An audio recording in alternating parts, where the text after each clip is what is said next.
ओम श्री गणेशाय नमः। ओम नमो भगवते वासुदेवाय। हरे कृष्णा कृष्ण कृष्णा हरे हरे, हरे राम राम राम हरे हरे। तव्हां सभिनी हरि भक्तन के नमस्ते। प्यारा भक्तों, ही कथा पाण गुरु कृपा से हासिल करे रहा आयूं। श्री गणपति सरस्वती जो दरे ध्यान करियां थो मां भागवत महापुराण जो बयान, जंहिंमें व्यासदेव ऐं सुखदेव जी कयो आहे श्री कृष्ण लीला जो गुणगान। सभई चयो जय भागवतम महापुराण। प्यारा भक्तों, कल कथा में पाण ॾिठो हो त ध्रुव भगत खे पंहिंजी सौतली माता जो चवण दिलि सां लॻी वञे थो, जंहिं खां पोइ हू उदास थी पंहिंजी माता वटि अचे थो ऐं अची सॼी ॻाल्हि करे ॿुधाए थो। तॾहिं संदसि माता चए थी त तुंहिंजी सौतेली माता बेशक सही आहे, छो त जेकॾहिं तूं पंहिंजे पोएं जन्म में परमेश्वर जो भॼन तप ऐं सुमरन करी हा त हिन जन्म में तोखे इहो ॾुख न ॾिसणो पवे हा। इहा ॻाल्हि पंहिंजे माता जी ॿुधी ध्रुव भगत तप करण वास्ते जंगल ॾांहुं हलियो वियो ऐं उन खां पोइ नारद मुनि उन जी परीक्षा वठण लाइ उते अचनि था। सभई चयो जय श्री कृष्णा। अॼु पाण श्रीमद भागवत महापुराण साहिब जे चौथे स्कंद जे 9 अध्याय जो 3 भाग शुरू करे रहिया आहियूं। मैत्री रखेश्वर विदुर जी खे ॿुधाइनि था त नारद मुनि अची चयसि त ए राजकुमार, अज्ञानी तूं छाकाणि पंहिंजे घर खां निकिरी वियो आहीं। नंढपण में तोखे अहिड़ो क्रोध न करणु घुरिजे। बालक खे केतिरी छुंभ करण खां पोइ बि जेकॾहिं वरी प्यार सां सॾिजे त हू हलियो ईंदो आहे। तो जो ॿाराणो सुभाउ छॾे जंगल जो रस्तो वरितो आहे, अहिड़ी ॻाल्हि करणु तोखे वाजिबु न आहे। मां तोखे तुंहिंजे पीउ वटि वठी हलां थो ऐं राजगदी या जंहिं शइ जी तोखे इच्छा हुजे सा मां तोखे वठी थो ॾियां ऐं तूं परमेश्वर खे ॻोल्हीं थो, सो उन जो मिलणु सेंज न आहे। घणनि ई जोगेश्वरनि ऐं तपस्वियनि परमेश्वर जी ॻोल्हा में तप ऐं जप करे पंहिंजा शरीर जलाए छॾिया आहिनि, तॾहिं बि उनखे हू न मिलियो आहे। तूं त अजायो उनखे ॻोल्हण थो वञी ऐं मां नारद मुनि आहियां। तोखे तुंहिंजे पीउ वटि वठी हलण सां जा ॻाल्हि मां तुंहिंजे पीउ खे चवंदसि सा उहो मञींदो। ध्रुव खे ही ॻाल्हि ॿुधी यादि आयो त मूं ॿुधो हो त नारद मुनि परम भक्त परमेश्वर जो आहे। मां त अञा रुॻो परमेश्वर जी ॻोल्हा लाइ घर खां ॿाहिरि निकितो आहियां त अहिड़े महात्मा ऐं हरि भक्त देव ऋषिअ जो दर्शन पातो अथमि। पर जेकॾहिं मां परमेश्वर जे तप ऐं सुमरन में लीन थींदसि त मालूम न आहे त मूंखे कहिड़ा कहिड़ा चङा पदार्थ मिलंदा। इहा ॻाल्हि वीचारे ध्रुव नारद मुनीअ खे दंडवत प्रणाम करे वेनती कई त हे महाराज, तव्हीं परमेश्वर जा परम भक्त आहियो, तंहिं करे मुंहिंजी सहायता करियो, जंहिं करे मां परमेश्वर जे चरणनि ताईं जल्द पहुची वञा। मूंखे परमेश्वर जे रस्ते ॾांहुं वञण खां तव्हांखे फेरणु न घुरिजे। जो रस्तो परमेश्वर जे मिलण जो हुजे सो मूंखे ॾेखारियो ऐं मां क्षत्रिय जो पुटु आहियां। हाणे बिना दर्शन करण परमेश्वर जे पंहिंजे घर न मोटंदसि। जॾहिं नारद मुनि ॾिठो त हीउ छोकिरो परमेश्वर जी भक्तीअ में सच ज्ञान सेखारण लाइक़ु आहे, तॾहिं हिन खे चयाईं त ए पुट, मूं तुंहिंजी परीक्षा थे वरिती। हाणे मां तोखे परमेश्वर जे मिलण जी वाट ॾेखारियां थो, सा ॿुध। तूं हितां मथुरापुरी वञी जमुना जे किनारे ते जिते श्री कृष्ण जी त्रिलोकी नाथ अठई पेर मौजूदु आहे, उते कखनि जो आसन विछाए उत्तर ॾांहुं मों करे वञी वेह, जंहिंजी महिमा वेंकट खां बि वधीक आहे। तंहिं में तूं हर रोज़ 3 दफ़ा सनानु कजि त तुंहिंजा सभु पाप जन्म जन्म जा छुटी वेंदा ऐं नारायण जी जे ध्यान में प्रीत लॻंदई।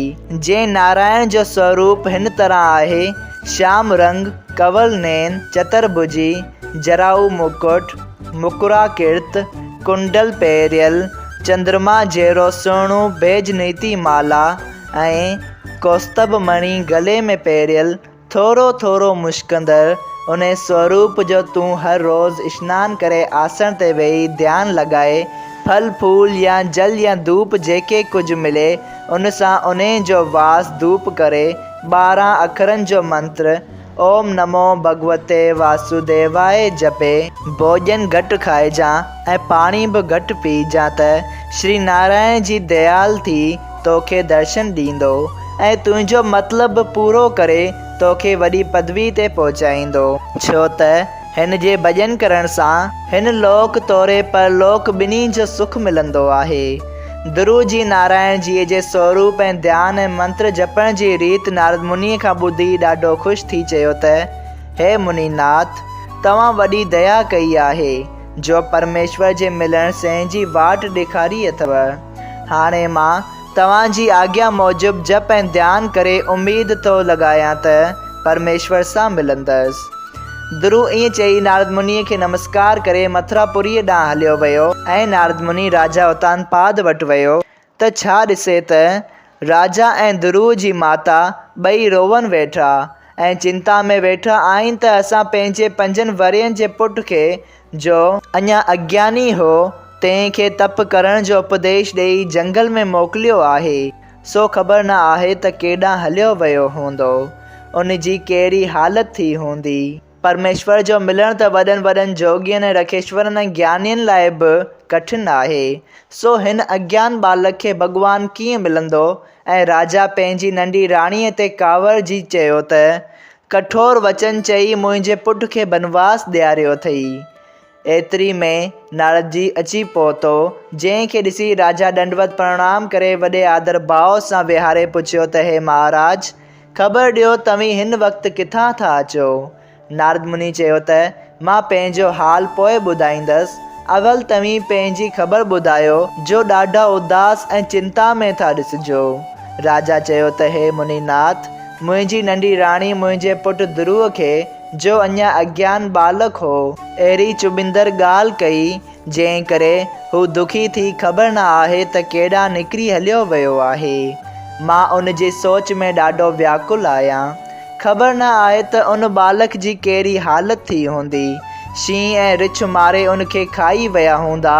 मूं खां ॾाढी भुल थी जो स्त्री जे वस थी उन जो निरादर कयमि। ही ॻाल्हि ॿुधी नारद मुनि चयो त हे राजा, तूं उदास न थी, तुंहिंजो पुटु मूं खे वाट में गॾियो हो। मूं उनखे घणो ई सम्झायो त तूं मूं सां गॾिजी वरी पंहिंजे घर हल, पर उन न मञियो। पोइ जॾहिं मूं ॾिठो त परमेश्वर जे तप ऐं सुमरन में उन जो प्रेम सचो आहे, तॾहिं मूं हिन खे नारायण जी जे मिलण जो उपाउ ॿुधाए मथुरापुरीअ जी तरफ़ मोकिलियो आहे।